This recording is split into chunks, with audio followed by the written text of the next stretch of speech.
Welcome to the deep dive. Today, we're zeroing in on First Timothy chapter 5. Yeah, and this chapter, it's really practical, isn't it? Less grand theology, more like a blueprint for community life back then. Exactly. It gets right into the details how people should treat each other, family stuff, looking after widows, even leadership. Some really specific instructions, actually. Mhm. Things that tell you a lot about the challenges they were facing. Right. So let's jump in. What stands out first?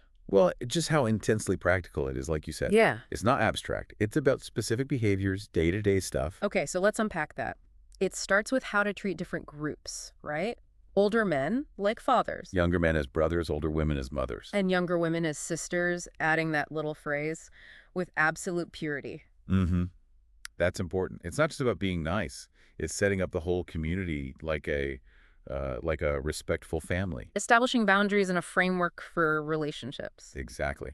Crucial in a close community, to keep things healthy. And speaking of family, wow, it gets really direct about responsibility there. Oh, yeah. Especially regarding widows, if she has kids or grandkids. They're the first line of support. It's part of their faith practice to care for her. Right. And then there's that incredibly strong line. The one that says if you don't provide for your relatives, especially your immediate family. You've basically denied the faith. Yeah. Are worse than an unbeliever. That's serious language. It really elevates family care beyond just a social duty. It absolutely does. It shows faith wasn't just internal belief. It had to show up in actions. Caring for your own was like the baseline. And it makes sense when you think there wasn't a government safety net. Community resources were for those who genuinely had no one. Precisely.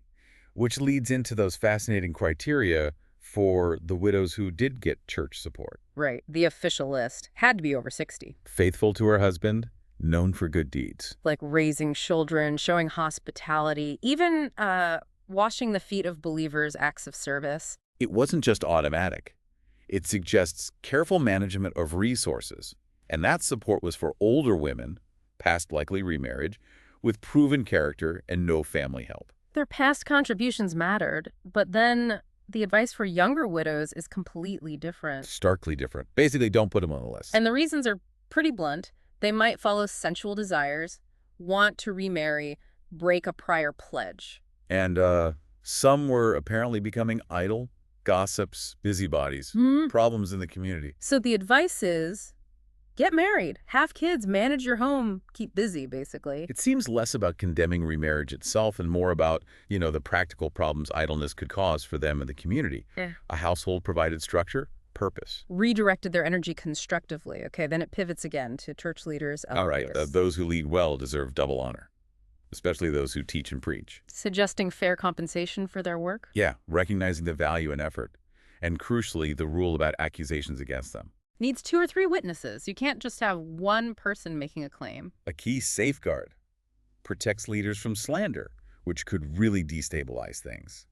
Shows a bit about their early church governance. And then, almost out of nowhere, tucked in there is this really personal bit of advice. The wine, yeah. Stop drinking only water. Use a little wine for your stomach problem. That's such a human touch, isn't it? Yeah. A practical health tip right alongside these big community rules shows they cared about physical well-being too. So wrapping up, 1 Timothy 5 gives us this incredibly detailed look at early community life. Yeah, the family model for interactions, the huge emphasis on family responsibility. The specific ways they handled support for widows, different advice based on age. And how they protected and supported their leaders.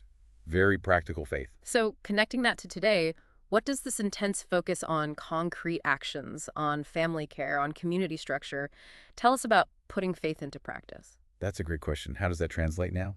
And a final thought to leave you with. The chapter ends saying some sins and good deeds are obvious, but even the hidden ones, well, they cannot be hidden eventually.